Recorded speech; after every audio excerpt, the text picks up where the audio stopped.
ਵਾਹਿਗੁਰੂ ਜੀ ਕਾ ਖਾਲਸਾ ਵਾਹਿਗੁਰੂ ਜੀ ਕੀ ਫਤਿਹ। ਪਰਮ ਸਨਮਾਨ ਜੋ ਚਵਰ ਛਤਰ ਤਖਤ ਦੇ ਮਾਲਕ ਜੁਗ ਹੋ ਜੁਗ ਅਟਲ ਸਤਿਗੁਰੂ ਸ੍ਰੀ ਗੁਰੂ ਗ੍ਰੰਥ ਸਾਹਿਬ ਮਹਾਰਾਜ ਜੀਆਂ ਦੀ ਪਾਵਨ ਪਵਿੱਤਰ ਹਜ਼ੂਰੀ ਅੰਦਰ ਸੁਭਾਈਮਾਨ ਹੋਏ ਬੈਠੇ ਗੁਰਮੁਖ ਪਿਆਰੇ ਸਤ ਸੰਗੀ ਜਨੋ, ਸਤਿਗੁਰੂ ਸ਼ਬਦ ਗੁਰੂ ਅੰਤਰਜਾਮੀ ਦਾਤਾ ਭਗਤ ਵਸਲ ਗੁਰਬਾਣੀ ਕੇ ਬੋਹਿਤ ਕਲ ਜੁਗੀ ਜਹਾਜ ਗੁਰੂ ਗ੍ਰੰਥ ਸਾਹਿਬ ਸੱਚੇ ਪਿਤਾ ਜੀ ਨੇ ਅੱਜ ਤਖਤਾਂ ਤੇ ਸੁਭਾਈਮਾਨ ਹੋ ਜੋ ਪਾਵਨ ਮੁਖ ਵਾਕ ਬਖਸ਼ਿਸ਼ ਕੀਤੇ ਨੇ। ਅੱਜ ਦੇ ਬਚਨਾਂ ਦੇ ਉਚਾਰਨ ਕਰਤਾ ਸ਼ਹੀਦਾਂ ਦੇ ਸਰਤਾਜ ਅਣ ਮਥੁਰਾ ਕਛ ਭੇਦ ਨਹੀਂ। ਗੁਰੂ ਅਰਜਨ ਪ੍ਰਤੱਖ ਹਰ ਤਖਤ ਬੈਠਾ ਅਰਜਨ ਗੁਰੂ ਸਤਿਗੁਰ ਕਾ ਖਿਵੈ ਚੰਦੋਆ ਛਤਰ ਸਿੰਘਾਸਨ ਪ੍ਰਿਥਵੀ ਗੁਰ ਅਰਜਨ ਕੋ ਦੇ ਆਇਓ। ਸੋ ਇਦਾਂ ਦੀਆਂ ਬੇਅੰਤ ਪੰਕਤੀਆਂ ਸਤਿਗੁਰੂ ਦੀ ਬਾਣੀ ਦੇ ਅੰਦਰ ਗੁਰੂ ਅਰਜਨ ਦੇ ਪਿਤਾ ਦੀ ਸਿਫਤ ਵਿੱਚ ਉਚਾਰਨ ਕੀਤੀਆਂ ਗਈਆਂ ਨੇ। ਭਾਈ ਗੁਰਦਾਸ ਜੀ ਵੀ ਗੁਰੂ ਰਾਮਦਾਸ ਜੀਆਂ ਤੋਂ ਬਾਅਦ ਜਦੋਂ ਸਤਿਗੁਰੂ ਗੁਰੂ ਅਰਜਨ ਦੇ ਪਿਤਾ ਨੂੰ ਗੁਰੂ ਨਾਨਕ ਦੀ ਜੋਤ ਕਰਕੇ ਗੱਦੀ ਕਰਕੇ ਨਿਵਾਜਿਆ ਜਾਂਦਾ ਹੈ ਤੇ ਉਹ ਵੀ ਬਖਸ਼ਿਸ਼ ਕਰਦੇ ਨੇ। ਫਿਰ ਆਈ ਘਰ ਅਰਜਨੈ ਪੁੱਤ ਸੰਸਾਰੀ ਗੁਰੂ ਕਹਾਵੈ। ਕਿਉਂਕਿ ਉਸ ਸਮੇਂ ਗੁਰੂ ਰਾਮਦਾਸ ਜੀਆਂ ਦੇ 3 ਸਪੁੱਤਰ ਨੇ, ਵੱਡੇ ਬਾਬਾ ਪ੍ਰਿਥੀ ਚੰਦ ਜੀ ਮਹਾਦੇਵ ਜੀ ਤੇ ਛੋਟੇ ਫਰਜ਼ੰਦ ਉਹਨਾਂ ਦੇ ਸਤਿਗੁਰੂ ਗੁਰੂ ਅਰਜਨ ਦੇ ਪਿਤਾ। ਇਸ ਕਰਕੇ ਉਸ ਸਮੇਂ ਵੀ ਸਿੱਖਾਂ ਦਾ ਭੁਲੇਖਾ ਦੂਰ ਕਰਨ ਦੇ ਲਈ, ਕਿਉਂਕਿ ਉਸ ਸਮੇਂ ਮੀਨਾ ਪ੍ਰਿਥੀ ਚੰਦ ਆਪ ਗੱਦੀ ਲਾ ਕੇ ਤੇ ਪੰਚਮ ਗੁਰੂ ਬਣ ਕੇ ਬਹਿ ਗਿਆ। ਸੋ ਇਦਾਂ ਦੇ ਬੇਅੰਤ ਭੁਲੇਖਿਆਂ ਨੂੰ ਭਾਈ ਜੀ ਨੇ ਦੂਰ ਕੀਤਾ ਕਿ ਫਿਰ ਆਈ ਘਰ ਅਰਜਨ ਹੈ ਕਿ ਜੋ ਜੋਤ ਹੈ ਗੁਰੂ ਰਾਮਦਾਸ ਜੀਆਂ ਤੋਂ ਬਾਅਦ ਪੰਚਮ ਪਿਤਾ ਸ਼੍ਰੀ ਗੁਰੂ ਅਰਜਨ ਦੇ ਪਿਤਾ ਜੀ ਨੂੰ ਮਿਲੀ ਹੈ। ਕਿਉਂਕਿ ਦਾਤ ਜੋਤ ਖਸਮੈ ਵਡਿਆਈ ਇਹ ਕੋਈ ਦੁਨਿਆਵੀ ਜਗੀਰ ਨਹੀਂ ਕਿ ਘਰ ਦੇ ਵਿੱਚ ਜਦੋਂ ਸਾਡਾ ਵੱਡਾ ਕੂਚ ਕਰੇ ਤੇ ਅਸੀਂ ਕਹਿੰਦੇ ਹਾਂ ਵੱਡੇ ਜੋ ਬੱਚਾ ਹੈ ਉਹਦੇ ਸਿਰ ਤੇ ਪੱਗ ਰੱਖ ਦਿਓ, ਜ਼ਿੰਮੇਵਾਰੀਆਂ ਸਾਂਭੇਗਾ। ਸੋ ਜਿਹੜੀ ਦੁਨਿਆਵੀ ਪੱਗ ਸੀ ਉਹ ਤਾਂ ਪ੍ਰਿਥੀ ਚੰਦ ਨੂੰ ਹੀ ਮਿਲਦੀ ਹੈ, ਪਰ ਜੋ ਰੂਹਾਨੀਅਤ ਦੀ ਦਸਤਾਰ ਸੀ ਗੁਰੂ ਨਾਨਕ ਦੇ ਘਰ ਦੀ ਵਡਿਆਈ ਜੋਤ ਦੀ ਜ਼ਿੰਮੇਵਾਰੀ ਉਹ ਬਾਬਾ ਬੁੱਢਾ ਜੀ ਗੁਰੂ ਅਰਜਨ ਦੇ ਪਿਤਾ ਜੀ ਨੂੰ ਬਖਸ਼ਿਸ਼ ਕਰਦੇ ਨੇ। ਮਰਨੇ ਦੀ ਪੱਗ ਪ੍ਰਿਥੀ ਹੈ ਬੱਧੀ, ਗੁਰਿਆਈ ਦੀ ਪੱਗ ਗੁਰੂ ਅਰਜਨ ਹੈ ਲੱਦੀ। ਸਾਡੇ ਇਤਿਹਾਸਕ ਇਹ ਸਰੋਤ ਨੇ। ਸੋ ਸਤਿਗੁਰੂ ਗੁਰੂ ਅਰਜਨ ਦੇ ਪਿਤਾ ਜੀ ਦਾ ਅੱਜ ਮੁੱਖ ਵਾਕ ਜੋ ਆਪ ਜੀਆਂ ਨੇ ਸਰਵਣ ਕੀਤਾ, ਇਹ ਵਾਰ ਦੇ ਅੰਦਰ ਆਪ ਜੀਆਂ ਨੇ ਇੱਕ ਸ਼ਲੋਕ ਤੇ ਇੱਕ ਪੌੜੀ ਦਾ ਪਾਠ ਸਰਵਣ ਕੀਤਾ ਹੈ। ਮੁੱਖ ਵਾਕ ਜੋ ਆਇਆ ਹੈ ਇਹਦੇ ਵਿੱਚ ਅਸੀਂ ਕੇਵਲ ਸ਼ਲੋਕ ਅਤੇ ਪੌੜੀ ਸੁਣੀ ਹੈ। ਰਾਗ ਹੈ ਜੈਤਸਰੀ। 31 ਰਾਗਾਂ ਵਿੱਚੋਂ 11ਵਾਂ ਰਾਗ ਗੁਰੂ ਗ੍ਰੰਥ ਸਾਹਿਬ ਦੇ ਅੰਦਰ ਜੈਤਸਰੀ ਰਾਗ ਹੈ। ਗੁਰੂ ਗ੍ਰੰਥ ਸਾਹਿਬ ਮਹਾਰਾਜ ਜੀਆਂ ਦੇ ਪਾਵਨ ਅੰਗ 706 ਉੱਪਰ ਅੱਜ ਦਾ ਮੁੱਖ ਵਾਕ ਸੁਭਾਈਮਾਨ। ਗੁਰੂ ਅਰਜਨ ਦੇ ਪਿਤਾ ਨੇ ਜਾਂ ਸਤਿਗੁਰਾਂ ਨੇ ਜੋ ਬਾਣੀ ਹੈ ਜਿੱਥੇ ਰਾਗਾਂ ਦੇ ਸਿਰਲੇਖ ਹੇਠ ਉਚਾਰਨ ਕੀਤੀ ਉੱਥੇ ਅਸ਼ਟਪਦੀਆਂ ਵੀ ਆਪਾਂ ਵੇਖਦੇ ਹਾਂ। ਛੰਦਾਂ ਦੇ ਰੂਪ ਦੇ ਅੰਦਰ, ਸ਼ੰਤਾਂ ਦੇ ਰੂਪ ਦੇ ਅੰਦਰ, ਦੂਪ ਦੇ ਇੱਕ ਪਦਾ, ਚੌਪਦੇ, ਪੰਜ ਪਦਾ ਇਤ ਆਦਿਕ। ਇਸੇ ਤਰ੍ਹਾਂ ਗੁਰਾਂ ਨੇ ਵਾਰਾਂ ਦੇ ਰੂਪ ਦੇ ਅੰਦਰ ਬੇਅੰਤ ਬਾਣੀ ਉਚਾਰਨ ਕੀਤੀ। ਫਿਰ ਇੱਕ ਸਵਾਲ ਪੈਦਾ ਹੋਵੇਗਾ 31 ਰਾਗ ਨੇ ਗੁਰੂ ਗ੍ਰੰਥ ਸਾਹਿਬ ਦੇ ਅੰਦਰ, ਹੋਰ ਮਿਸ਼ਰਤ ਰਾਗ ਨੇ, ਵਾਰਾਂ ਕਿੰਨੀਆਂ ਨੇ? ਤੇ ਕੁੱਲ 22 ਵਾਰਾਂ ਨੇ, ਜਿਨ੍ਹਾਂ ਵਿੱਚੋਂ 21 ਵਾਰਾਂ ਗੁਰੂ ਸਾਹਿਬਾਨਾਂ ਦੀਆਂ ਨੇ, ਇੱਕ ਵਾਰ ਜਿਹੜੀ ਉਹ ਗੁਰਸਿੱਖਾਂ ਦੀ ਹੈ। ਤੇ ਜੋ ਵਾਰਾਂ ਹੁੰਦੀਆਂ ਨੇ ਉਹਨਾਂ ਦੇ ਨਾਲ ਤਕਰੀਬਨ ਇਹ ਪੌੜੀਆਂ ਰੂਪ ਚ ਹੁੰਦੀਆਂ, ਜਿਵੇਂ ਆਸਾ ਕੀ ਵਾਰ ਪੌੜੀਆਂ ਨੇ ਤੇ ਨਾਲ ਢੁਕਵੇਂ ਸ਼ਲੋਕ ਜਿਹੜੇ ਉਚਾਰਨ ਕੀਤੇ ਜਾਂਦੇ। ਗੁਰੂ ਗ੍ਰੰਥ ਸਾਹਿਬ ਦੇ ਅੰਦਰ 2 ਵਾਰਾਂ ਏਦਾਂ ਦੀਆਂ ਨੇ ਜੋ ਕੱਲੀਆਂ ਪੌੜੀਆਂ ਨੇ ਜਿਨ੍ਹਾਂ ਨਾਲ ਸ਼ਲੋਕ ਦਰਜ ਨੇ। ਜਿਵੇਂ ਗੁਰਸਿੱਖਾਂ ਦੀ ਇੱਕ ਵਾਰ ਅਸੀਂ ਪੜ੍ਹਦੇ ਹਾਂ ਰਾਮਕਲੀ ਰਾਗ ਦੇ ਅੰਦਰ ਜੋ ਬਾਬਾ ਬਲਵੰਡ ਜੀ ਦੀ ਤੇ ਸੱਤਾ ਜੀ ਦੀ ਹੈ। ਇਹ 8 ਪੌੜੀਆਂ ਦਾ ਪਾਠ ਹੈ ਜਿਹਦੇ ਵਿੱਚ ਧੰਨ ਧੰਨ ਰਾਮਦਾਸ ਗੁਰ ਜਿਨ ਸਿਰਿਆ ਤਿਨੈ ਸਵਾਰਿਆ। ਇਹ ਵਾਰ ਦਾ ਪਾਠ ਹੈ। ਇਹ ਗੁਰੂ ਘਰ ਦੇ ਰਬਾਬੀ ਹੋਏ ਨੇ, ਗੁਰੂ ਘਰ ਦੇ ਕੀਰਤਨੀਏ ਹੋਏ ਨੇ। ਇਹਨਾਂ ਨੇ ਆਪ ਜੀ ਨੂੰ ਪਤਾ ਹੈ ਜਦੋਂ ਗੁਸਤਾਖੀ ਕੀਤੀ ਸੀ ਤੇ ਘਰ ਛੱਡਤਾ ਸੀ, ਕੀਰਤਨ ਕਰਨਾ ਬੰਦ ਕਰਤਾ, ਬੜਾ ਕਬੋਲ ਬੋਲਿਆ ਗੁਰਾਂ ਨੂੰ। ਗੁਰੂ ਨਾਨਕ ਜੀ ਤੱਕ ਸਤਿਗੁਰੂ ਨੇ ਫਿਰ ਕਿਹਾ ਸੀ इन्हां नूं कोई मूँह ना लाए। भाई इन्हां ने अपने मुख तो गुरु नानक की निंदिया की। भाई लद्दा जी होए ने लाहौर के रहन वाले, क्योंकि सतगुरु ने कहा सी जिहड़ा बख्शाउण आएगा ਉਹਦਾ काला मूँह किया जाना है ते जुत्तियां दा हार गल च पा के गधे ते बिठाया जाऊगा, क्योंकि इन्होंने तोहीन बड़ी वड्डी की है। सतगुरु कहते मैनू जो मर्जी कह लेंदे, इन्होंने गुरु नानक दे लई भद्दी शब्दावली वरत ली। वो तो नारायण दा रूप सी, आप परमात्मा दा रूप सी, आप नारायण कला धर जग मैं परवरियो।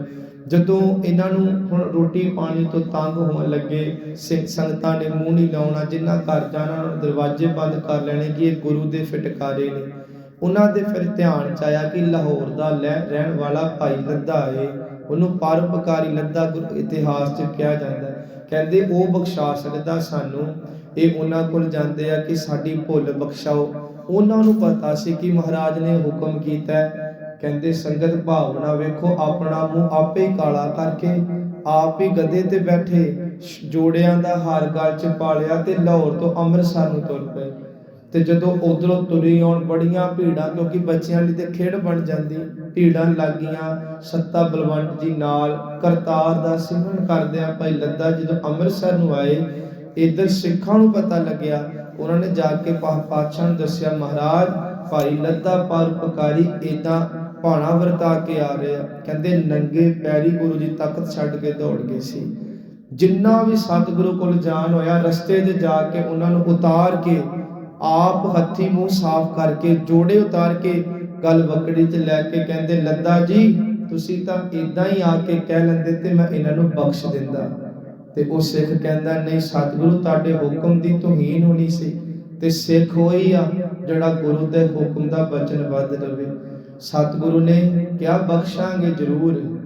जिस मूँह नाल इन्हां ने गुर घर दी निंदिया कीती है, उसे मुख तो तारीफ करन हुण गुरु नानक दी, ते फिर बख्शे जाणगे।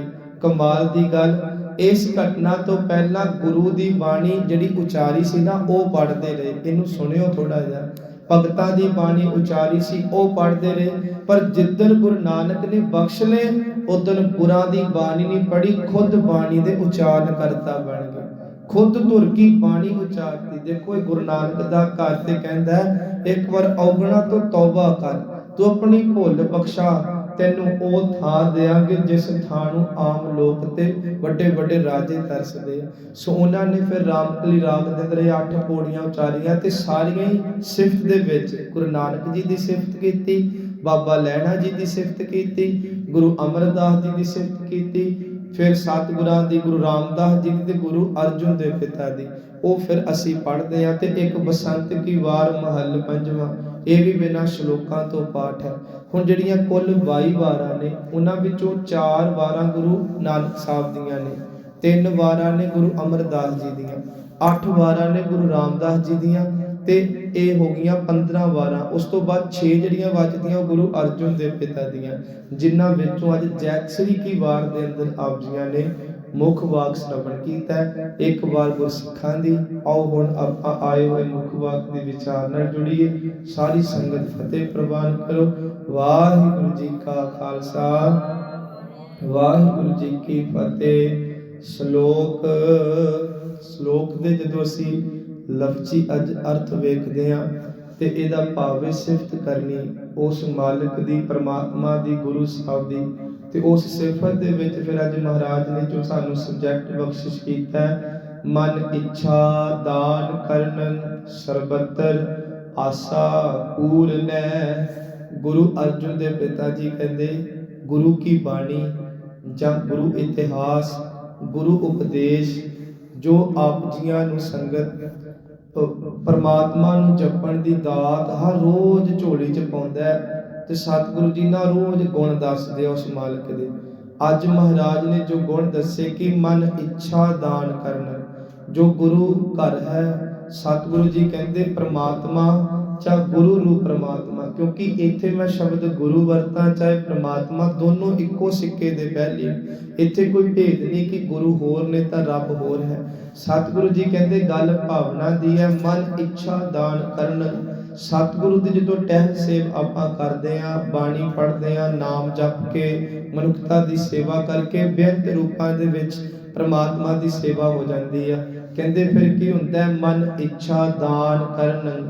ਉਹ ਪਰਮਾਤਮਾ ਮਨ ਇੱਛੇ ਦਾਨ ਕਰਨ ਵਾਲਾ ਹੈ, ਮਨ ਇੱਛੇ ਫਲ ਦੇਣ ਵਾਲਾ ਹੈ, ਮਨ ਇੱਛੇ ਸਾਡੇ ਮਨੋਰਥਾਂ ਦੀ ਜਿਹੜੀ ਉਹ ਪੂਰਤੀ ਕਰਨ ਵਾਲਾ। ਸਤਿਗੁਰੂ ਕਹਿੰਦੇ ਸਰਬੱਤਰ ਤੇ ਕੇਵਲ ਇੱਕ ਥਾਂ ਨਹੀਂ, ਸਾਰੇ ਥਾਵਾਂ ਦੇ ਉੱਤੇ, ਹਰ ਇੱਕ ਜੂਨ ਦੇ ਵਿੱਚ ਗੁਰੂ ਜੀ ਕਹਿੰਦੇ ਜੋ ਜੋ ਭਾਵਨਾ ਰੱਖ ਕੇ ਉਹਨੂੰ ਕੋਈ ਯਾਦ ਕਰਦਾ, ਆਸਾ ਪੂਰਨੈ, ਇੱਛਾ ਵੀ ਪੂਰੀ ਕਰਦਾ ਤੇ ਸਾਡੀਆਂ ਆਸਾਵਾਂ ਵੀ ਪੂਰਨ ਕਰਦਾ। ਹੁਣ ਵੇਖੋ ਜਦੋਂ ਇੱਛਾ ਦੀ ਗੱਲ ਆਵੇ ਜਾਂ ਆਸਾ ਦੀ, ਤੇ ਜਿੰਨੀ ਕੁ ਸਾਡਾ ਮਿਆਰ ਹੈ ਨਾ, ਸਾਡੀ ਉੱਥੋਂ ਤੱਕ ਸੋਚ ਜਾਂਦੀ ਹੈ। ਸਾਨੂੰ ਹੁੰਦਾ ਸਾਨੂੰ ਆ ਨਹੀਂ ਮਿਲਿਆ, ਆ ਮਿਲ ਜਾਵੇ।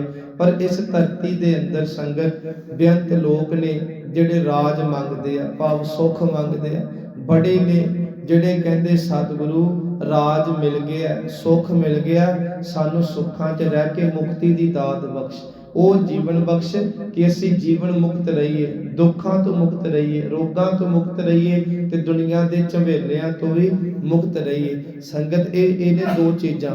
ਤੀਜੀ ਅਵਸਥਾ ਇਹ ਤੋਂ ਵੀ ਵੱਡੀ ਹੈ।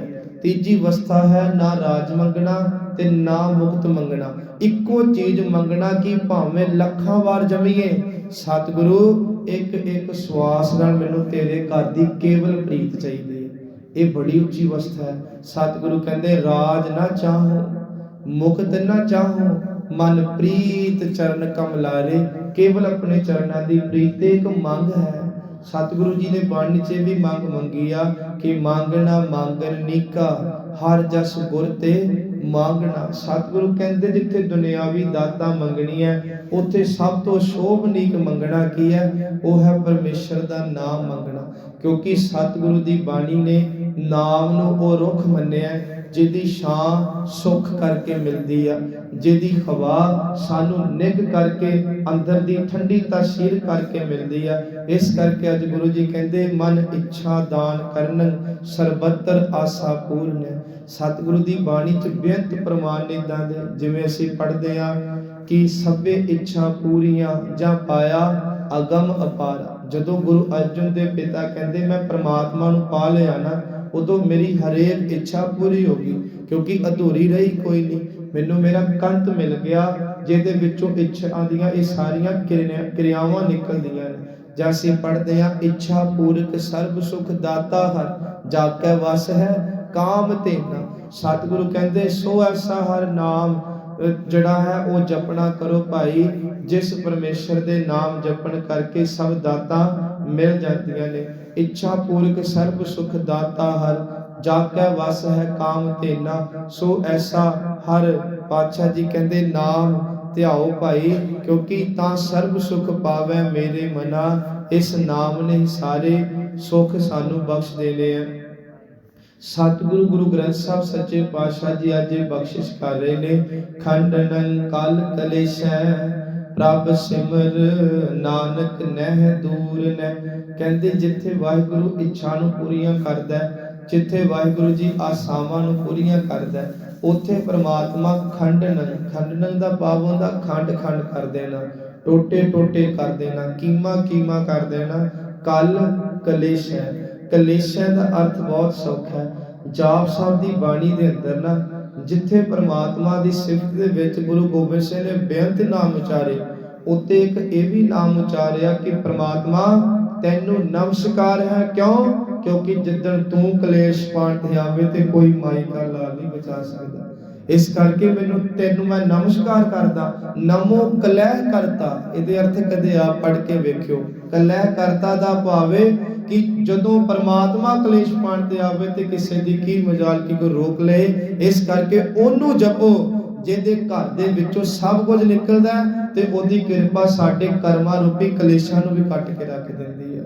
ਸੋ ਸਤਿਗੁਰੂ ਕਹਿੰਦੇ ਖੰਡਨੰ ਕਲ ਕਲੇਸ਼ੈ, ਕੱਲੇ ਰੂਪੀ ਸੁਭਾਅ ਜੋ ਵੀ ਹੈ ਇਹ ਸਭ ਕੁਝ ਕਲੇਸ਼ ਮੁੱਕ ਜਾਂਦੇ ਕਦੋਂ? ਪ੍ਰਭ ਸਿਮਰ। ਕਹਿੰਦੇ ਜਦੋਂ ਅਸੀਂ ਪ੍ਰਮਾਤਮਾ ਦਾ ਸਿਮਰਨ ਕਰਦੇ ਹਾਂ, ਕਿਉਂਕਿ ਪ੍ਰਭ ਕੈ ਸਿਮਰਨ ਕਬੂ ਨ ਝੂਰੇ। ਗੁਰੂ ਜੀ ਕਹਿੰਦੇ ਝੂਰਨਾ ਮੁੱਕ ਜਾਂਦਾ ਜਦੋਂ ਵਾਹਿਗੁਰੂ ਜੀ ਦਾ ਨਾਮ ਅਸੀਂ ਜਪਦੇ ਹਾਂ। ਨਾਨਕ ਨਹਿ ਦੂਰ ਨਹਿ, ਉਹਨੂੰ ਜਪਣ ਦੇ ਲਈ ਸਤਿਗੁਰੂ ਕਹਿੰਦੇ ਜਿਹੜਾ ਸਾਥੋਂ ਦੂਰ ਨਹੀਂ, ਸਾਡੇ ਬਹੁਤ ਨੇੜੇ ਹੈ। गुरु की बाणी ने बेअंत इहो ਜਿਹੇ प्रमाण दिते कि हर ਜਿਹੜਾ ਉਹ परमात्मा ना कहते है कोई साजन परदा तोरा, कहते परमात्मा जिते मनुख च कोई पड़दा नहीं, जे पड़दा है ते केवल भरम दा ते अज्ञानता दा। वो परमात्मा कोई गवाची हुई शै नहीं, केवल भुलिया है। जिदन याद आ लग पिया वो साडे नेड़े है। सतगुरु कहते तू याद कर, जिन्ना याद करेगा वो नेड़े है, तेनू पासना शुरू हो जाएगा। यही दो गल्लां असीं अरदास च पढ़दे हां। तेग बहादुर सिमरे है घर नौ नित आवे धाए, ते अगे लिखिया सब थाई।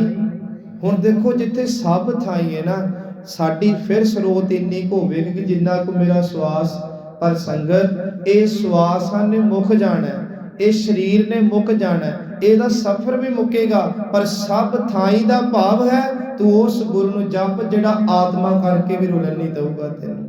की पता है ਕਿਹੜੇ ਘਰ 'ਚ ਤੇ ਕਿਹੜੇ ਦੇਸ਼ 'ਚ ਜਾ ਕੇ ਬਹਿ ਜਾਣੀ। ਤੇ ਫਿਰ ਅੱਗੇ ਗੁਰੂ ਗੋਬਿੰਦ ਸਿੰਘ ਲਈ ਵੀ ਇਹੀ ਸ਼ਬਦ ਵਰਤੇ ਕਿ ਸ੍ਰੀ ਗੁਰੂ ਗੋਬਿੰਦ ਸਿੰਘ ਦਸਵੇਂ ਪਾਤਸ਼ਾਹ ਪ੍ਰਤੀ ਕਿ ਸਭ ਥਾਈ ਹੋਏ ਸਹਾय। ਇਸ ਕਰਕੇ ਸਤਿਗੁਰੂ ਜੀ ਕਹਿੰਦੇ ਵੇਦ ਕਤੇਵ ਸੰਸਾਰ ਖੱਬਾ ਹੂੰ ਬਾਹਰਾ। ਲੋਕ ਕਹਿੰਦੇ ਬਹੁਤ ਪਤਾ ਨਹੀਂ ਕਿੱਥੇ ਆ परमात्मा, पर गुरबाणी कहती है नानक का पातशाह दिसै जहरा। तुसी बानी पढ़ो, गुरु तानू ओ नदर दऊगा कि तानू हर कण कण दे विच परमात्मा दिसन लग पवूगा। जिवें ये बचन असी पढ़ते हैं, जय जय पेखों तै हजूर दूर कतों ना जाई। पातशाह जी कहते रव रहा सर्वत्र मैं दा भावे विचकार। सतगुरु जी कहते हो परमात्मा है सारे कण कण दे विच। रब रहा सर्वत्र वै मन सदा ध्याई। तू उस वाहिगुरु नूं ध्यान जिहड़ा हर समय हर पल तेरे अंग संग है। सो अज गुरु जी कहते नानक नह दूर नह साजनड़ा, मेरा साजनड़ा निकट खलोयड़ा, मेरा साजनड़ा। गल भरोसे दी है, भरोसा है ते दुनियावी रिश्ते कायम ने, विश्वास नहीं ते दुनियावी रिश्ते भी खत्म। भरोसा है ते रब है, जे विचों भरोसा ही निकल गया ते रब भी नहीं हैगा। इसे करके अरदास विच जिथे सिੱਖੀ दान मंगिया, रैत दान मंगी, जिथे विवेक दान मंगिया, उत्थे सिੱਖਾਂ ਨੂੰ भरोसा दान भी मंगिया कि देख तेरा भरोसा ना किते जांदा रहे सिੱਖਾ। सो सतगुरु महाराज जी अज कह रहे ने कि नेड़ा है दूर ना जाने हो। कहते बहुत नेड़े है भाई, ਉਹਨੂੰ ਜਦੋਂ ਵੀ ਜਪੀਏ ਇਹ ਨਾ ਸਮਝੀਏ ਕਿ ਪਤਾ ਨਹੀਂ ਕਿੱਥੇ ਹੈ। ਗੁਰੂ ਜੀ ਕਹਿੰਦੇ ਤੇਰੇ ਕੋਲ ਹੀ ਹੈ। ਤੂੰ ਇਸ ਭਾਵਨਾ ਨਾਲ ਜਪਿਆ ਕਰ ਕਿ ਨਾਨਕ ਨਹਿ ਦੂਰ ਨਹਿ, ਬਹੁਤ ਨੇੜੇ ਹੈ। ਗੁਰੂ ਜੀ ਤੁਸੀਂ ਅੱਜ ਕਹਿ ਰਹੇ ਹੋ ਪ੍ਰਭ ਸਿਮਰ ਨਾਨਕ ਨਹਿ ਦੂਰ ਨਹਿ, ਕਦੋਂ ਤੱਕ ਜਪੀਏ? ਤੇ ਤਿੰਨ ਕੁ ਉਦਾਹਰਨਾਂ ਦਿੱਤੀਆਂ ਭਾਈ ਸਾਹਿਬ ਨੇ, ਕਿਉਂਕਿ ਭਾਈ ਜੀ ਦੀਆਂ ਜਿਹੜੀਆਂ ਕਵਿਤ ਵਾਰਾਂ ਨਾ ਉਹ ਸਾਡੇ ਆਮ ਰੋਜ਼ਮਰਾ ਜੀਵਨ ਦੇ ਅੰਦਰ ਵਰਤਣ ਵਾਲੀਆਂ ਗੱਲਾਂ ਨੂੰ ਉਹਨਾਂ ਨੇ ਆਧਾਰ ਬਣਾ ਕੇ ਬ੍ਰਿਜ ਅਰਬੀ ਫਾਰਸੀ ਭਾਸ਼ਾ ਦੇ ਵਿੱਚ ਬਹੁਤ ਮਹਿੰਗੀਆਂ ਕਵਿਤ ਉਚਾਰਨ ਕੀਤੇ ਆ। ਗੁਰੂ ਸਾਹਿਬ ਦੀ ਮਿਹਰ ਦੇ ਨਾਲ ਕਿ ਉਹਨਾਂ ਨੂੰ ਨਾਲ ਲੈ ਕੇ ਆਪਾਂ ਅਰਥ ਸੌਖੇ ਕਰ ਲੈਣੇ। ਅੱਜ ਗੁਰੂ ਜੀ ਕਹਿੰਦੇ ਉਹਨੂੰ ਜਪੋ। ਸਤਿਗੁਰੂ ਜੀ ਕਦੋਂ ਤੱਕ ਜਪਣਾ? ਤੇ ਭਾਈ ਜੀ ਨੇ ਵੇਖੋ ਉਦਾਹਰਨ ਦਿੱਤੀ, ਕਹਿੰਦੇ ਅਸੀਂ ਮੰਗਲ ਕੀਤਾ ਸੀ ਹੁਣੇ। ਸਤਿਗੁਰੂ ਗੁਰੂ ਗ੍ਰੰਥ ਸਾਹਿਬ ਮਹਾਰਾਜ ਦੇ ਲਿਖਾਈ ਭਾਈ ਗੁਰਦਾਸ ਕਹਿੰਦੇ ਇੱਕ ਬੰਦੇ ਨੂੰ ਨਾ ਰੋਗ ਲੱਗਾ ਹੋਵੇ ਨਾ, ਬਹੁਤ ਡਾਢਾ ਰੋਗ ਲੱਗ ਜੇ। ਇਹ ਦੇਖੋ ਸਾਡੇ ਸਾਰਿਆਂ ਨਾਲ ਇਹ ਗੱਲਾਂ ਹੋਈਆਂ ਹੁੰਦੀਆਂ ਤੇ ਇਹ ਫਿਰ ਸੌਖਾ ਵੀ ਸਮਝ ਆ ਜਾਂਦਾ। ਕਹਿੰਦੇ ਉਹ ਬੰਦਾ ਕੀ ਕਰਦਾ ਹੈ ਕਿ ਹਰ ਇੱਕ ਡਾਕਟਰ ਕੋਲ ਜਾਂਦਾ ਹੈ, ਜਿੱਥੇ ਜਿੱਥੇ ਨੂੰ ਲੋਕ ਪਤਾ ਲੱਗਦਾ ਕਿ ਮੈਂ ਇੱਥੋਂ ਠੀਕ ਹੋ ਸਕਦਾ ਉੱਥੇ ਜਾਂਦਾ ਹੈ। ਹੁਣ ਜਦੋਂ ਫਰਕ ਨਾ ਪਵੇ, ਇੱਥੋਂ ਤੱਕ ਸੰਗਤ ਗੁਰਦਾਸਪੁਰ ਤੋਂ ਇੱਕ ਪਰਿਵਾਰ ਮੈਂ ਨਾਢਾ ਸਾਹਿਬ ਤੱਕ ਲੈ ਕੇ ਗਿਆ, ਕੇਵਲ ਇੱਕ ਨਿੱਕੇ ਜਿਹੇ ਦੁੱਖ ਕਰਕੇ। ਪਤਾ ਲੱਗਾ ਕਿ ਉੱਥੋਂ ਦੂਰ ਹੁੰਦਾ, ਕਹਿੰਦੇ ਉੱਥੇ ਵੀ ਜਾਂਦੇ ਆ। ਰਾਤ ਉੱਥੇ ਗੁਰਦੁਆਰਾ ਸਾਹਿਬ ਬਸੇਰਾ ਕੀਤਾ ਤੇ ਉੱਥੇ ਜਾ ਕੇ ਆਪਾਂ ਇਹ ਰੋਗ ਦੀ ਦਵਾਈ ਲੈਂਦੀ। ਹੁਣ ਇਹ ਮਨੁੱਖ ਦਾ ਸੁਭਾਅ ਹੈ ਕਿ ਮਨੁੱਖ ਨੂੰ ਕਿਤੇ ਪਤਾ ਲੱਗੇ ਨਾ ਕਿ ਜੋ ਮੈਨੂੰ ਦਰਦ ਹੈ, ਰੋਗ ਹੈ, ਉਹ ਮੈਂ ਫਲਾਣੀ ਥਾਂ ਤੋਂ ਠੀਕ ਹੋ ਸਕਦਾ। ਰੱਬ ਨਾ ਕਰੇ ਠੀਕ ਨਾ ਹੋਈਏ। ਬੰਦਾ ਓਨੀ ਦੇਰ ਤੱਕ ਸਫ਼ਰ 'ਚ ਰਹਿੰਦਾ ਹੈ, ਦਵਾਈਆਂ 'ਚ ਰਹਿੰਦਾ ਹੈ, ਜਦੋਂ ਤੱਕ ਰੋਗ ਮੁਕਤ ਨਾ ਹੋ ਜੇ। ਭਾਈ ਜੀ ਕਹਿੰਦੇ ਇੱਕ ਰੋਗ ਨਾ ਮੁਕੇ, ਉਹ ਰੋਗੀ ਕੋਈ ਵੈਦ ਨਹੀਂ ਛੱਡਦਾ, ਹਕੀਮ ਨਹੀਂ ਛੱਡਦਾ, ਦਵਾ ਨਹੀਂ ਛੱਡਦਾ, ਸਫ਼ਰ ਨਹੀਂ ਛੱਡਦਾ। ਕਹਿੰਦੇ ਤੂੰ ਓਨੀ ਦੇਰ ਤੱਕ ਗੁਰੂ ਨਾਨਕ ਨੂੰ ਨਾ ਛੱਡ ਜਦੋਂ ਤੱਕ ਅੰਦਰੋਂ ਰਾਜੀ ਨਾ ਹੋ ਜਾਏ। ਤੂੰ ਲੱਗਾ ਰਹਿ ਬਸ ਪਰਮਾਤਮਾ ਨੂੰ। सतगुरु महाराज का जाप करता रहे। जैसे बृथा बंत जंत खोजै वैद वैद प्रत, कहते जिवें रोगी बेचारा वैद लभदा फिरदा है। जो लो ना मिटत रोग तो लो बिल लात है, ਜਦੋਂ तक रोग ना मुक्यो विरलाउंदा रहिंदा है। सिखा तेरे भी रोग केवल बाणी ने मकाउणे आ, तू इनू बोलदा रहा कर, पढ़दा रहा कर।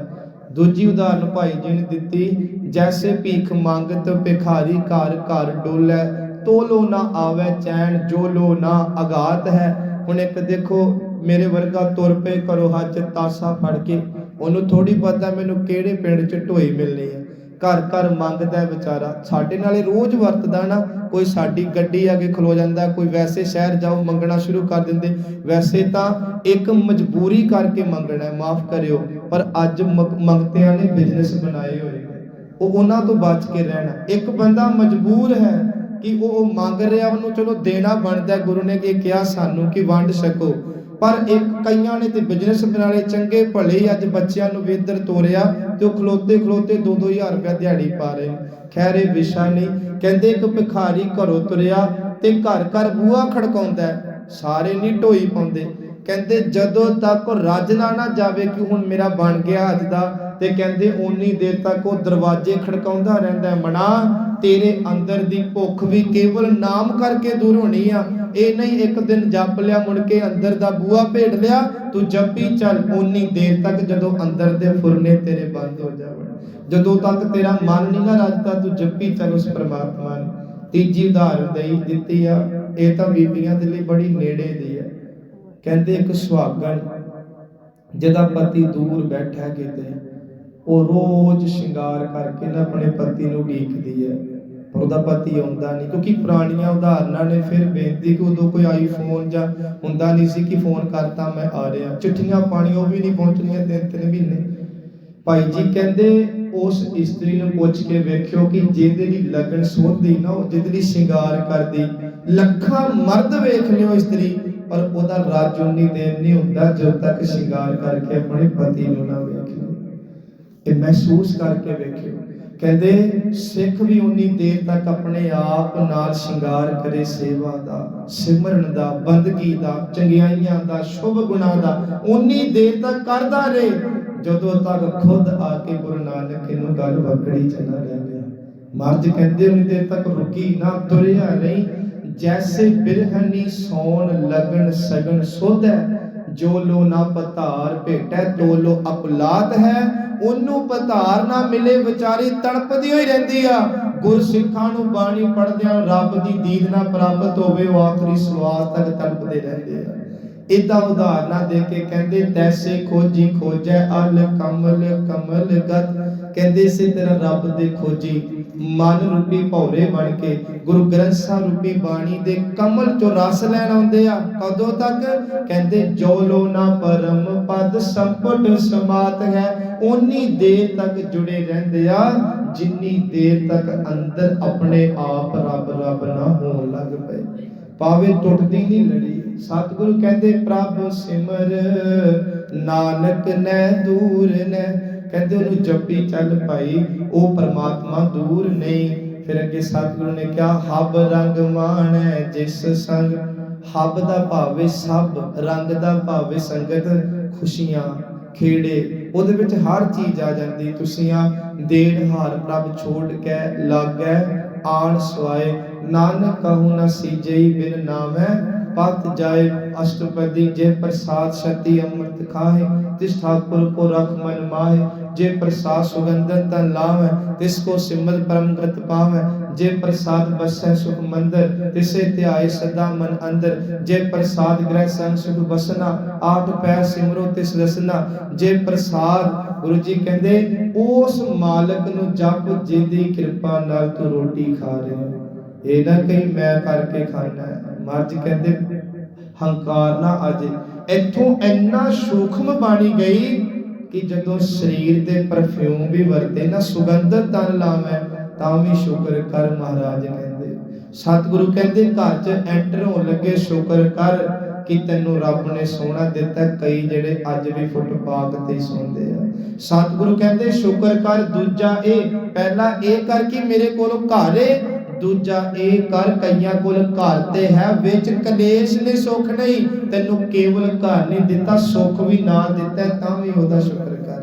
देखो किन्ना सूखम गई बाणी। सतगुरु तां इत्थों तक कहंदे जे प्रसाद पीवे शीतल जला सुखदाई पवन पावक अमुला। तीन चीज़ां फ्री दी हवा जिहदी लै रहा ओहदा शुक्र कर, फ्री दा पानी मिल रहा शुक्र कर, फ्री दी अग वरत के रोज भोजन तैयार करदा रब ने कदे टैक्स नहीं मंगिया शुक्र कर। कहंदे ओहदा शुक्र कर। इन्ना सूखम जा सिखा कि जदों पानी पीवे तां भी कह शुक्र। ते इदां दे इतिहास च बड़ियां साखियां ने। किते फिर सही गुरु जी कहंदे हब रंग माणे जिस संग, जिन्ने भी अज तक तुसी सुख माणे ना अपनी अखां अगे लैके आओ ते गुरु जी कहंदे उन्हां नूं लिया के उस दाते दा शुक्र करिया करो। सतगुरु जी कहंदे तैस्यों लाइए नेहो, नेहो दा भाव हुंदा ओनूं प्यार करिए। सो शौ बिंद ना विसरै, बिंद शब्द कहंदे रत्ती मात्र भी ओह भुल्ले ना। कौन महाराज जी? कहंदे नानक जिन सुंदर रचया देह, कहंदे जिन सोहना शरीर बनाया ना वो एक खिन भी ना भुलिया करे। हुण संगत जी याद करना ना, चलो एक ते ब्रह्म ज्ञानी दी अवस्था की वाहिगुरु च जुड़े रहना, एक याद करना हुंदा ये नहीं कि वाहिगुरु वाहिगुरु करदे रहो, चित्त दे विच वसाउणा। हुण एक मां ना अपने पुੱਤ ਦਾ कोई वार-वार नाम थोड़ी रिपीट करती रहती है, पर हर काम करदिਆਂ मां ਨੂੰ कदे ਪੁੱਤ नहीं भुलदा। विदेशां 'ਚ बैठा सरहदां ते बैठा कदे भुलदा ਇਹਨੂੰ ਉਹ ਉਹਦੇ ਚੇਤੇ ਦੇ ਵਿੱਚ ਵਸ ਗਿਆ। ਉਹ ਸਤਿਗੁਰੂ ਮਹਾਰਾਜ ਕਹਿੰਦੇ ਆਪਣੇ ਚਿੱਤ 'ਚ ਇਦਾਂ ਦਾ ਵਸਾਲਾ ਜਿਵੇਂ ਮਾਂ ਪੁੱਤ ਨੂੰ ਵਸਾ ਕੇ ਬੈਠੀ ਹੈ। ਤੂੰ ਦੁਨੀਆ ਦੇ ਕੰਮ ਵੀ ਕਰੀ ਜਾਈ ਪਰ ਤੇਰਾ ਅੰਦਰ ਵਾਲਾ ਚਿੱਤ ਗੁਰੂ ਨਾਨਕ ਦੇ ਨਾਲ ਜੁੜਿਆ ਹੋਵੇਗਾ। ਇਹ ਕੁੰਡੀ ਨੂੰ ਆਪਾਂ ਫੜ ਕੇ ਰੱਖਣਾ। ਸੋ ਸਤਿਗੁਰੂ ਮਹਾਰਾਜ ਕਹਿੰਦੇ ਪੌੜੀ ਜੀਓ ਪ੍ਰਾਣ ਤਨ ਧਨ ਦੀਆ। ਇੱਕ ਇੱਕ ਗੱਲ ਅੱਜ ਗੁਰੂ ਨੇ ਇਸ ਪੌੜੀ 'ਚ ਗਿਣਾਈ।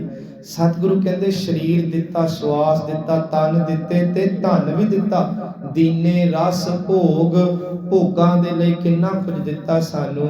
ਗ੍ਰਹਿ ਮੰਦਰ, ਸੋਹਣਾ ਘਰ ਦਿੱਤਾ। ਮੰਦਰ ਦੇ ਅਰਥ ਵੀ ਘਰ ਨੇ। ਰਥ, ਰਥ ਦਾ ਭਾਵ ਅੱਜ ਦੀਆਂ ਗੱਡੀਆਂ ਲਾ ਲਓ। ਅਸ ਦਾ ਭਾਵ ਹੈ ਘੋੜੇ, ਅੱਜ ਦੇ ਵਹੀਕਲ ਲਾ ਲਓ ਜੋ ਵੀ ਨੇ। ਦੀਏ ਰਚ ਭਲੇ ਸੰਜੋਗ, ਕਹਿੰਦੇ ਵੇਖ ਪ੍ਰਮਾਤਮਾ ਨੇ ਕਿੰਨੇ ਭਲੇ ਸੰਜੋਗ ਬਣਾ ਕੇ ਤੈਨੂੰ ਸਭ ਕੁਝ ਦਿੱਤਾ। ਮਨੁੱਖ ਸੁੱਤ ਪੁੱਤਰ ਦਿੱਤੇ, ਧੀਆਂ ਪੁੱਤਰ ਬਣਤਾ, ਤੈਨੂੰ ਇਸਤਰੀ ਦਿੱਤੀ। ਸਾਜਨ ਕਿੰਨੇ ਚੰਗੇ ਮਿੱਤਰ ਦਿੱਤੇ। ਸੇਵਕ ਕਈ ਆ ਤੇਰੇ ਆਓ ਭਗਤ ਵੀ ਕਰਦੇ ਨੇ। ਦੀਏ ਰੱਬ ਦੇਵਨ ਜੋ, ਕਹਿੰਦੇ ਨੂੰ ਹਰ ਇੱਕ ਘਟਨਾ ਵਿੱਚ ਚੇਤੇ ਕਰਿਆ ਕਰ। ਹਰ ਸਿਮਰਤ ਤਨ ਮਨ ਹਰਿਆ, ਲਹਿ ਜਾਹੇ ਵਿਜੋਗ। ਗੁਰੂ ਘਰ ਦੇ ਵਿੱਚ ਨਾ ਇੱਕੋ ਗੱਲ ਤੇ ਜ਼ੋਰ ਦਿੱਤਾ ਜਾਂਦਾ ਸੰਗਤ ਵਾਰ-ਵਾਰ ਕਿ ਆਪਾਂ ਵਾਹਿਗੁਰੂ ਦਾ ਨਾਮ ਜਪਿਆ ਕਰੀਏ। ਵਾਰ-ਵਾਰ ਸਤਿਗੁਰੂ ਇੱਕੋ ਗੱਲ ਕਹਿੰਦੇ, ਉਹਦੇ ਨਾਲ ਤਨ ਮਨ ਹਰਿਆ ਹੋ ਜਾਂਦਾ ਹੈ ਤੇ ਵਿਜੋਗ ਦਾ ਭਾਵ ਹੈ ਵਿਛੋੜੇ ਦਾ ਵਿਜੋਗ ਮੁੱਕ ਜਾਂਦਾ ਹੈ। ਅਖੀਰ ਤੇ ਕਹਿੰਦੇ ਸਾਧ ਸੰਗ ਹਰ ਗੁਣ ਰਮੋ। ਸਭ ਤੋਂ ਸੌਖਾ ਢੰਗ ਕੀ ਹੈ ਰੱਬ ਨੂੰ ਜਪਣ ਦਾ? ਮਰਦ ਕਹਿੰਦੇ ਉਹ ਸੰਗਤ ਵਿੱਚ ਆ ਜਾਈਏ। ਸੰਗਤ ਵਿੱਚ ਆ ਕੇ ਨਾ ਸਾਡਾ ਸਭ ਕੁਝ ਚੁੱਪ ਹੋ ਜਾਂਦਾ ਹੈ। ਤੇ ਜਦੋਂ ਬੰਦਾ ਚੁੱਪ ਹੋ ਗਿਆ ਨਾ ਫਿਰ ਇੱਕ ਯਾਤਰਾ ਸ਼ੁਰੂ ਹੋਵੇਗੀ ਜਿਹੜੀ ਪਰਮਾਤਮਾ ਤੱਕ ਲੈ ਕੇ ਜਾਏਗੀ। ਇੱਥੇ ਸਾਡੇ ਫੁਰਨੇ ਚੁੱਪ, ਇੱਥੇ ਸਾਡੀਆਂ ਅੱਖਾਂ ਚੁੱਪ, ਦੁਨੀਆ ਨੂੰ ਨਹੀਂ ਵੇਖਦੀਆਂ। ਇੱਥੇ ਸਾਡੇ ਕੰਨ ਚੁੱਪ ਨੇ, ਦੁਨੀਆ ਦੀਆਂ ਗੱਲਾਂ ਨਹੀਂ ਸੁਣ ਰਹੇ, ਬਾਣੀ ਸੁਣ ਰਹੇ ਨੇ। ਇੱਥੇ ਸਾਡਾ ਨਾਸਕਾ ਵੀ ਚੁੱਪ ਹੋ ਗਿਆ, ਦੁਨੀਆ ਦੀ ਵਾਸ਼ਨਾ ਨਹੀਂ ਲੈ ਰਹੇ, ਕੇਵਲ ਨਾਮ ਦੀ ਖੁਸ਼ਬੂ ਲੈ ਰਹੇ ਨੇ। ਇੱਥੇ ਆ ਕੇ ਅਸੀਂ ਚੁੱਪ ਹੋ ਜਾਂਦੇ ਆ ਆਪਣੇ ਤਨ ਮਨ ਕਰਕੇ। ਫਿਰ ਉਸ ਚੁੱਪ ਦੇ ਵਿੱਚ ਇੱਕ ਸੁਰਤ ਨਾਮ ਚ ਜਦੋਂ ਭਿੱਜਦੀ ਆ, ਫਿਰ ਉਹ ਸੁਰਤ ਸੰਗਤ ਜੀ ਇੱਕ ਮਿੰਟ ਦਾ ਜਪਿਆ ਵੀ ਕਵਾੜ ਖੋਲ ਕੇ ਰੱਖ ਦਿੰਦੀ ਹੈ। ਤੁਸੀਂ ਨਾ ਆ ਗੇਟੋਂ ਹੀ ਬਾਹਰ ਹੋ ਜਾਓ ਮੇਰੇ ਸਮੇਤ। ਜਿਹੜੀ ਇੱਥੇ ਚੁੱਪ ਸੀ ਉਹ ਤੋਤਲੀ ਬੋਲਣ ਲੱਗ ਪਈ, ਜਿਹੜੀਆਂ ਅੱਖਾਂ ਚੁੱਪ ਸੀ ਉਹ ਵੇਖਣ ਲੱਗ ਪਈਆਂ। ਇਹ ਸ਼ੁਰੂ ਹੋ ਜਾਂਦਾ ਸਭ ਕੁਝ। ਇਸ ਕਰਕੇ ਕਲਯੁਗ ਦੇ ਅੰਦਰ ਸਭ ਤੋਂ ਸੌਖਾ ਕੰਮ ਕੀ ਆ? ਕੁਝ ਨਹੀਂ ਕਰ ਸਕਦੇ। ਕਿਤੇ ਸੰਗਤ ਹੋਵੇ ਨਾ, ਇਹ ਨਾ ਵੇਖਿਆ ਕਰੋ ਗੁਆਂਢਣ ਨੇ ਨੰਦ ਸਾਹਿਬ ਤੇ ਸ਼ੁਰੂ ਤੋਂ ਜਾਣਾ, ਮੈਂ ਜਾ ਕੇ ਚੌਂਕੜਾ ਮਾਰ ਲਾ, ਮੈਂ ਰੱਬ ਰੱਬ ਕਰਾਂ, ਮੈਨੂੰ ਨਹੀਂ ਪਤਾ ਭਾਈ ਨੇ ਕੀ ਸੁਣਾਉਣਾ ਕੀ ਨਹੀਂ। ਮੈਂ ਉੱਥੇ ਜਾ ਕੇ ਅੱਧਾ ਘੰਟਾ ਮੂਲ ਮੰਤਰ ਜਪ ਕੇ ਆਵਾਂ। ਇਹ ਇਦਾਂ ਦੀ ਭਾਵਨਾ ਲੈ ਕੇ ਜਦੋਂ ਤੁਰ ਪਾਂਗੇ ਨਾ, ਤੇ ਸਾਡੇ ਪਿੰਡ 'ਚ ਤੇ ਮੈਂ ਕਹਿੰਦਾ ਕਿੰਨੇ ਭੋਗ ਮਹੀਨੇ 'ਚ ਪੈਂਦੇ, ਕਿੰਨੇ ਇਨਵਾਈਟ ਤੁਹਾਨੂੰ ਕਰਦੇ ਲੋਕ। ਕਿਤੇ ਇਸ ਫੀਲਿੰਗ ਨਾਲ ਜਾਓ ਕਿ ਜੇ 10 ਮਿੰਟ ਚੱਲੀ ਨਾ, ਮੈਨੂੰ ਨਹੀਂ ਪਤਾ ਉੱਥੇ ਕਿਹੜੇ ਪਕੌੜੇ ਲੱਗੇ ਤੇ ਕਿਹੜਾ ਸੂਟ ਪਾਣਾ, ਬਸ ਇਹ ਸੋਚਣਾ ਕਿ ਉਹ 10 ਮਿੰਟ ਮੈਂ ਰੱਬ ਨੂੰ ਦੇ ਦਾਂ। ਉਹ 10 ਮਿੰਟ ਦੇਣੇ ਸ਼ੁਰੂ ਕਰਤੇ ਆਪਾਂ ਕੋਈ ਵੀ, ਫਿਰ ਸਮਝ ਲਓ ਸਾਡਾ ਸਾਰਾ ਦਿਨ ਹੀ ਜਿਹੜਾ ਉਹ ਲੇਖੇ ਲੱਗ ਗਿਆ ਸੰਗਤ। ਸੋ ਸਤਿਗੁਰੂ ਮਿਹਰ ਕਰੇ ਸਾਨੂੰ ਸਾਰਿਆਂ ਨੂੰ ਨਾ, ਗੁਰੂ ਜੀ ਆਪਣਾ ਪਿਆਰ ਬਖਸ਼ੇ, ਆਪਾਂ ਬਹਾਨੇ ਬਣਾ ਕੇ ਬਾਣੀ ਵਾਲੇ ਪਾਸੇ ਆਈਏ, ਨਾਮ ਵਾਲੇ ਪਾਸੇ ਆਈਏ। ਬਾਕੀ ਤਾਂ ਇਹ ਹੈ ਕਿ ਮਾਟੀ ਕਾ ਕਿਆ ਧੋਪੈ ਸੁਆਮੀ, ਮਾਨਸ ਕੀ ਕਤ ਏਈ। ਦੁਨੀਆ ਨੂੰ ਇਹ ਸ਼ੋਅ ਕਰਕੇ ਨਾ ਦਸੀਏ ਮੈਂ ਚੰਗਾ ਬੜਾ। ਮਹਾਰਾਜ ਕਹਿੰਦੇ ਤੂੰ ਗੁਰੂ ਗੁਰੂ ਕਰੀ ਚੱਲ, ਆਪੇ ਪਰਮਾਤਮਾ ਨੇ ਤੇਰੀ ਸ਼ੋਭਾ ਸੰਸਾਰ 'ਚ ਕਰਾ ਦੇਣੀ ਹੈ। ਵਾਹਿਗੁਰੂ ਜੀ ਕਾ ਖਾਲਸਾ, ਵਾਹਿਗੁਰੂ ਜੀ ਕੀ ਫਤਿਹ। ਸਤਿਨਾਮ।